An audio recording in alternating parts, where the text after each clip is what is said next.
Oke, shalom, selamat pagi anak-anak. Apa kabar semua? Pagi, Arman, Pak. Dina Putri, Astri. Shalom Pak, selamat pagi. Oke. Hari ini kita akan melanjutkan materi kita yang minggu lalu mengenai gangguan dan kelainan pada rangka dan otot pada manusia. Nah, sebelum kita memulai sesi sinkronis pada hari ini, mari kita berdoa. Segala puji dan syukur kepada Tuhan Tuhan. Sekarang kami akan memulai pembelajaran kami, kiranya Kau berkati. Dalam semua yang kami, dalam nama kami telah berdoa. Amin. Oke, amin.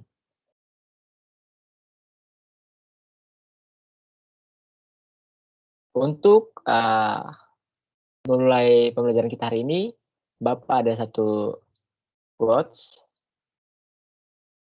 yang bisa memotivasi kita, yaitu semua yang kubuat hari ini adalah untuk hari esok. Nah, kenapa Bapak pilih quotes ini? Karena kita sekarang dalam kondisi yang sangat tidak ideal, masih dalam masa pandemi, tetapi Bapak berharap kalian tidak pantang menyerah dengan keadaan yang ada.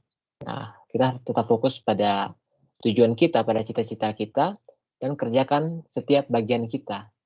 Dan kita juga jangan lupa meminta tuntunan dari Tuhan. Oke, selanjutnya agenda pembelajaran kita pada hari ini. Yang pertama, kita akan melakukan review. Yang kedua, akan ada penjelasan materi. Dan yang ketiga, akan ada penjelasan tugas. Nah, untuk rules dan prosedur kelas, seperti biasa, Bapak berharap semua dapat open cam, tetapi jika ada yang berhalangan, gangguan jaringan, tidak apa-apa, bisa off cam. Yang kedua, untuk mematikan fitur suara. Tapi Bapak harap ketika Bapak membutuhkan respon, kalian semua bisa merespon. Yang ketiga, untuk izin ke toilet, silakan langsung memberitahu via WA. Oke. Selanjutnya, tujuan pembelajaran kita pada hari ini ada 3.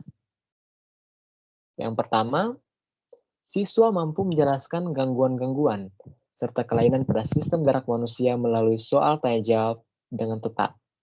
Yang kedua, siswa mampu menjelaskan upaya menjaga kesehatan sistem gerak pada manusia dengan benar. Dan yang ketiga, melalui pembuatan poster, siswa mampu menjelaskan gangguan pada sistem gerak serta upaya untuk menjaga kesehatan sistem gerak manusia dengan baik. Ini ada 3 tujuan yang akan kita capai pada pembelajaran kita pada hari ini.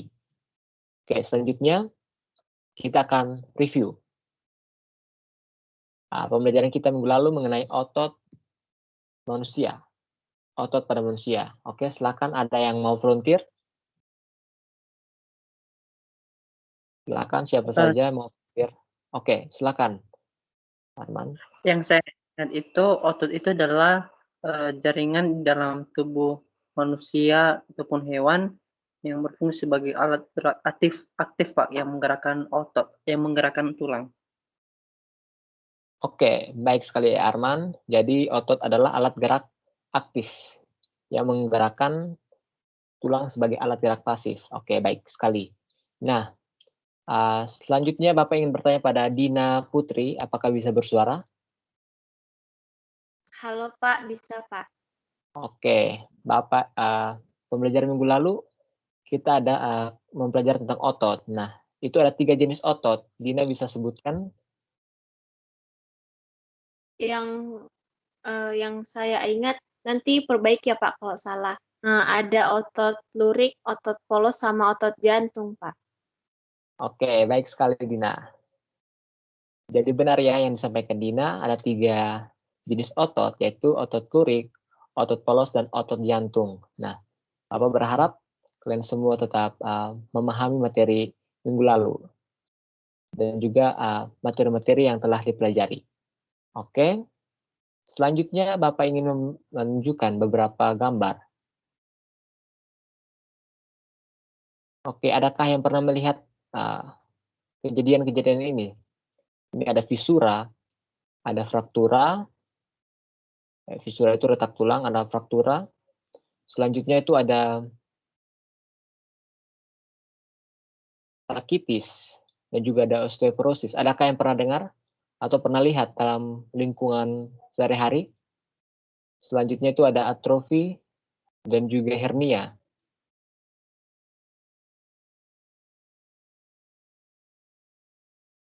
Oke, ini adakah yang pernah melihat? Kira-kira apa yang menyebabkan gangguan dan kelainan rangka dan otot pada manusia? Ayo silakan, adakah yang pernah melihat? Dan kira-kira apa yang menyebabkan gangguan dan kelainan pada rangka dan otot pada manusia?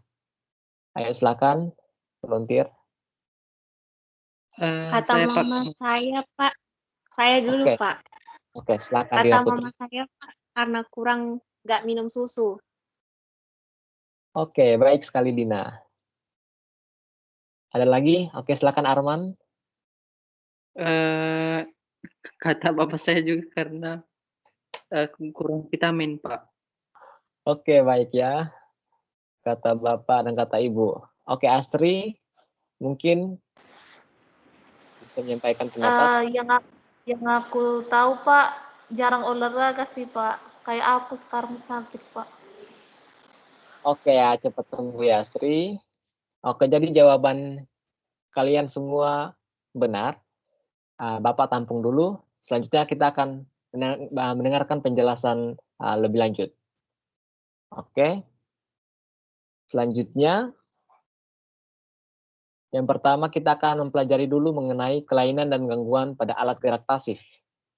Ya, pada alat gerak pasif berarti yang disampaikan Arman tadi adalah rangka. Yang pertama kita akan belajar adalah kebiasaan duduk yang salah dapat mengakibatkan beberapa kelainan. Nah, ayo, mungkin sekarang ketika belajar ini langsung bisa memperbaiki posisi duduk ya, masing-masing. Yang pertama adalah kifosis, yaitu kelainan tulang punggung yang membengkok ke belakang. Yang kedua, lordosis, yaitu keadaan tulang punggung yang membengkok ke depan. Ini ada perbedaan ya, ke belakang, ke depan. Yang ketiga adalah skoliosis, yaitu keadaan tulang punggung yang membengkok ke kanan atau ke kiri. Sampai sini paham? Oke, ini adalah gambarnya. Ya, ini ada perbedaan antara kifosis, lordosis, dan skoliosis. Bisa ya lihat perbedaannya?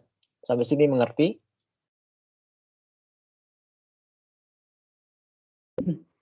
Paham, Pak. Oke, baik sekali. Terima kasih Arman untuk responnya. Selanjutnya, ada beberapa gangguan juga. Ya. Selanjutnya itu ada fisura, fraktura, dan juga ada rakitis. Nah, pada fisura ini adalah keadaan tulang yang retak akibat benturan dengan benda-benda keras. Jadi benturan dengan benda-benda keras dapat membuat tulang menjadi retak. Ini namanya fisura. Yang kedua adalah fraktura atau patah tulang. Nah, patah tulang ini ada dua macam. Yang pertama patah tulang tertutup dan kedua patah tulang terbuka. Nah, pada patah tulang tertutup, ketika tulang patah, terputusnya jaringan tulang, maka tidak merobek daging atau kulit. Nah, tetapi pada patah tulang terbuka, tulang bisa merobek daging dan tulangnya bisa sampai keluar. Jadi itu perbedaannya antara yang patah tulang tertutup dan terbuka. Selanjutnya adalah rakitis. Nah, rakitis ini disebabkan karena kekurangan vitamin D. Jadi pada penderita rakitis ini, kaki penderita akan berbentuk O ataupun X. Oke, selanjutnya ini adalah gambarnya, bisa lihat ada patah tulang tertutup terbuka, itu ada fisura dan juga perbedaan kaki X dan O. Selanjutnya adalah osteoporosis.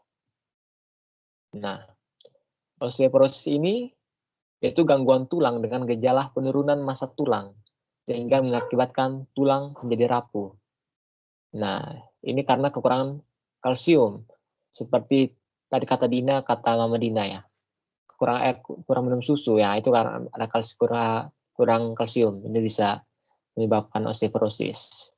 Oke, ini adalah gambar perbedaan tulang yang normal dan tulang penderita osteoporosis. Bisa lihat ya perbedaannya.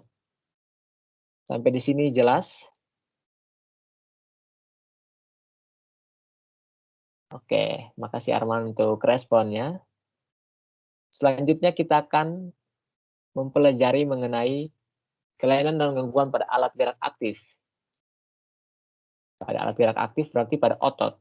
Ini ada beberapa. Yang pertama, atrofi, yaitu mengecilnya ukuran otot karena tidak digunakan dalam jangka waktu yang lama. Yang kedua adalah tetanus, yaitu penyakit infeksi oleh bakteri Clostridium tetani. Nah, ini akan mengakibatkan otot kejang. Nah, penderita ini bisa menimbulkan penyakit ini dapat menimbulkan kematian karena penderita akan mengalami kesulitan. Selanjutnya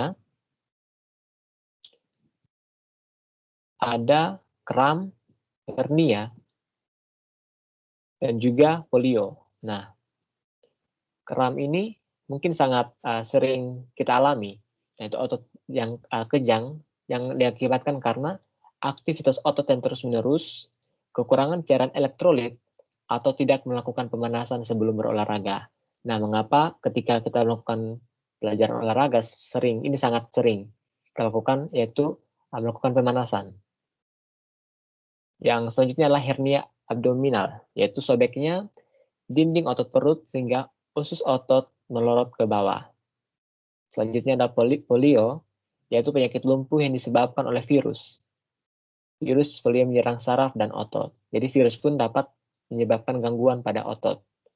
Oke, selanjutnya ini adalah beberapa gambar yang bisa Bapak kasih. Jadi itu ada atrofi, ada perbedaannya, otot yang normal dan mengalami atrofi. Ini ada hernia, dan juga paling bawah itu adalah polio, penyakit polio.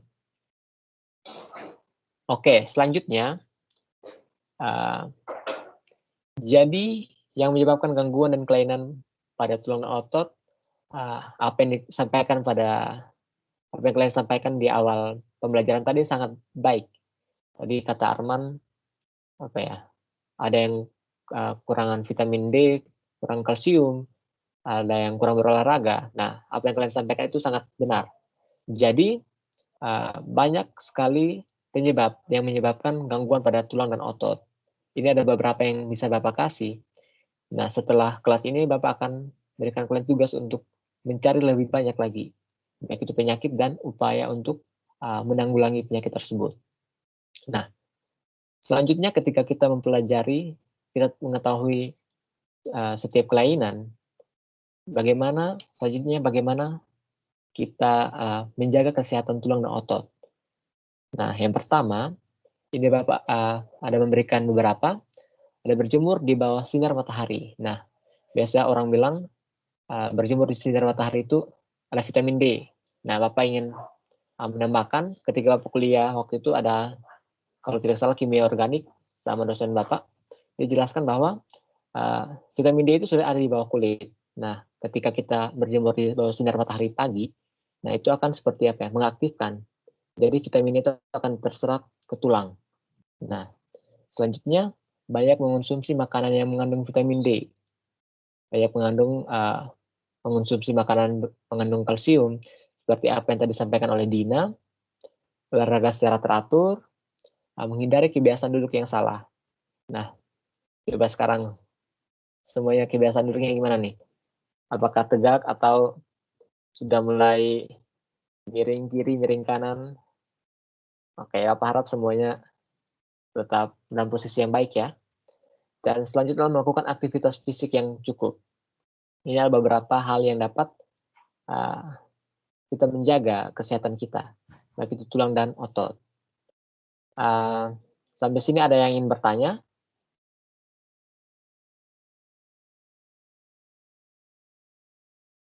Halo, adakah yang ingin bertanya? Apakah tidak ada?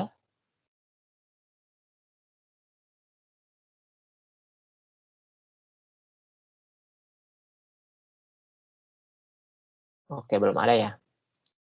Kalau belum ada pertanyaan, Bapak akan tanya. Ya. Selanjutnya, Bapak akan tanya, mengapa tangan kanan lebih kuat daripada tangan kiri? Atau sebaliknya. Jadi di sini tangan yang dominan kita sering pakai, kenapa itu lebih kuat? Ayo silakan Arman, Astri, Dina Putri. Ada yang mau kasih pendapat?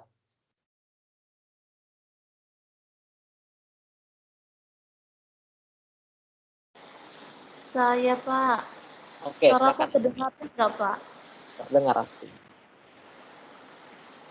Kalau menurutku ini sih, Pak, mungkin karena kebiasaan kita menggunakan tangan kanan sama uh, apa otak kita lebih cenderung melakukan gerak motoriknya ke tangan kanan, Pak. Oke, terima kasih Astri. Ada lagi yang ingin menyampaikan pendapat? Mungkin Arman atau Dina Putri? Saya Pak. Arman aja, Pak. Arman aja. Oke, silakan Arman. Oke, menurut saya itu karena otot di bagian tangan tertentu lebih kuat dibandingkan otot sebelahnya, Pak. Alasannya karena yang disampaikan Astri tadi lebih sering kita gunakan. Oke, baik sekali. Apakah Dina Putri mau menambahkan? Udah, Pak. Nggak ada lagi. Oke, terima kasih. Terima kasih untuk semua respon. Jadi jawaban yang kalian sampaikan benar. Jadi tanpa kita sadari, kita sering melakukan aktivitas dengan tangan yang lebih dominan. Misalnya Bapak lebih sering pakai tangan kanan. Nah, tanpa kita sadari, baik itu menulis, hal sederhana seperti membuka pintu, makan, sering memakai tangan kanan. Nah, dengan seringnya aktivitas yang sering kita gunakan pakai tangan kanan, maka otot itu akan seperti terlatih dan terus-menerus sehingga semakin kuat. Nah, semakin sering dan berulang kali kita melakukan aktivitas dengan tangan yang lebih dominan, maka semakin efisien otak kita bekerja untuk menggunakannya. Sehingga akan terus terjadi demikian. Jadi orang yang biasa menggunakan dominan ini menggunakan tangan kanan, otot tangan kanannya akan lebih kuat, tapi mungkin orang yang cenderung menggunakan tangan kiri, otot tangan kirinya akan lebih kuat. Oke, sampai sini paham ya? Bapak sangat senang dengan jawaban yang kalian sampaikan. Sangat baik. Oke. Selanjutnya adalah kesimpulan.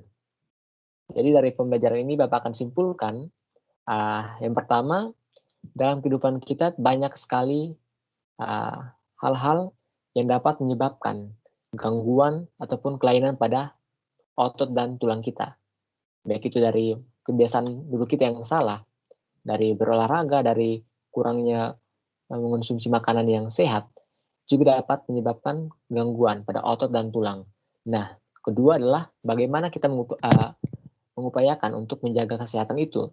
Nah, dengan cara berolahraga secara teratur, mengonsumsi makanan yang sehat, menjaga posisi duduk kita dalam melakukan aktivitas. Nah, itu pun dapat membantu kita untuk menjaga tulang dan otot kita. Oke, selanjutnya adalah wawasan Kristen Alkitabiah. Nah, dari sini Bapak ingin kita berefleksi bagaimana kita bisa membawa shalom Allah ke dalam setiap aspek kehidupan kita. Salah satunya dalam aspek dalam kehidupan kita sehari-hari, yaitu dalam menjaga dan menjaga kesehatan tubuh kita, tulang dan otot. Nah, Bapak membawa kita untuk berefleksi dengan contoh hal kecil, yaitu menjaga posisi duduk kita. Nah, di sini kita bisa bersyukur bagaimana apa yang telah Tuhan berikan kepada kita. Kita dengan kita melakukan aktivitas yang baik, berolahraga yang secara teratur, itu menjadi salah satu ungkapan syukur kita kepada Allah. Nah, Bapak harap pembelajaran hari ini tidak hanya sampai di sini, tetapi setelah kalian mengetahui, kalian dapat melakukannya dan bisa berdampak pada lingkungan sekitar.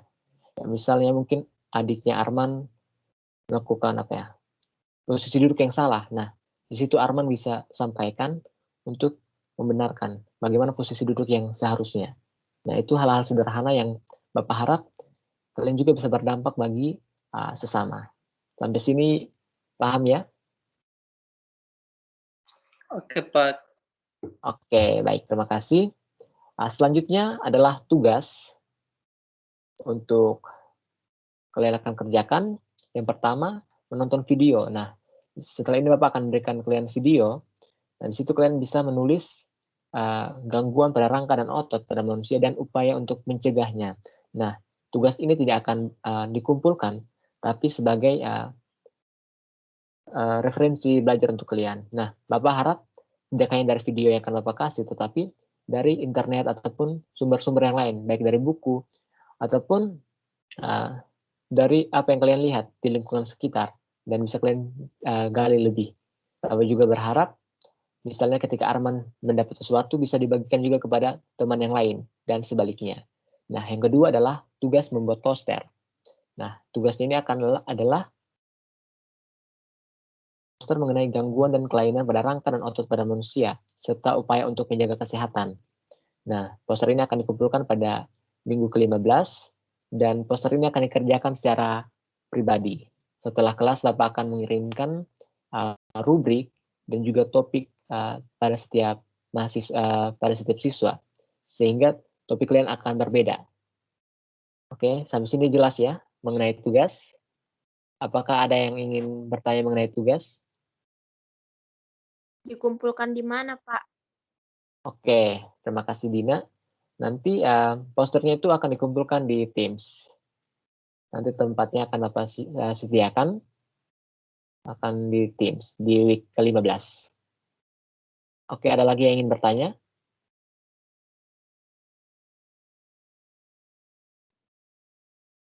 Oke, Pak. Jelas, Pak. Oke, sudah jelas ya. Oke, pembelajaran kita pada hari ini sampai di sini. Bapak harap setelah kelas ini kalian masih bisa menggali lebih, karena apa yang Bapak sampaikan tadi masih sangat sedikit. Oke ya. Selanjutnya untuk menutup pembelajaran kita hari ini, Bapak minta Astri bisa pimpin dalam doa. Baik Bapak dan juga teman-teman, kita bersatu di dalam doa. Mari kita berdoa. Bapa dalam surga, terima kasih Tuhan Yesus buat segala penyertaan-Mu pada pagi hari ini. Kami bersyukur Tuhan Yesus buat pembelajaran hari ini, dan berkati Bapak Guru kami, berkati setiap aktivitasnya, berkati juga kami Tuhan Yesus. Dengan materi berikutnya, Engkau berkati kami dalam pembelajaran kami. Terima kasih buat pembelajaran hari ini sehingga kami bisa melakukannya dalam kehidupan kami. Di dalam nama Tuhan Yesus kami berdoa dan mengucap syukur. Amin. Oke, terima kasih Astri. Tetap jaga kesehatan ya. Tanpa